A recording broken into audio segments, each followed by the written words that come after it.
মাছটাকে ভেজে নিয়েছি। দেখো তেলের উপর পটলটাকে দিয়ে দিয়েছি, এবার লবণ মরিচটাকে দিয়ে দেবো। এবার লঙ্কাটাকে দিয়ে দিলাম। এবার পটলটাকে একটু ভেজে নিয়ে আমি গরম জলটা দিয়ে দেবো। দেখো এখানে পটলটা হালকা একটু ভেজে নিয়েছি, গরম জলটা দিয়ে দিচ্ছি। দেখো তরকারিটা কিছু সময় জল হয়ে গেছে, এবার মাছটাকে দিয়ে দিলাম। এবার তরকারিটা জাল হয়ে গেছে, এবার নামিয়ে সম্বরাটা দিয়ে দেবো।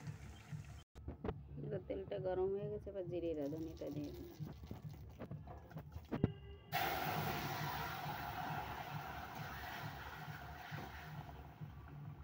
দেখো তরকারিটা জাল হয়ে গেছে, নামিয়ে নেব। নামানোর আগে ধনিয়া পাতাটা দিয়ে দিয়েছি। দেখো ধনিয়ার পাতাটা দিলেই তো অন্যরকম স্বাদ হয়, এটা তো সবাই জানে।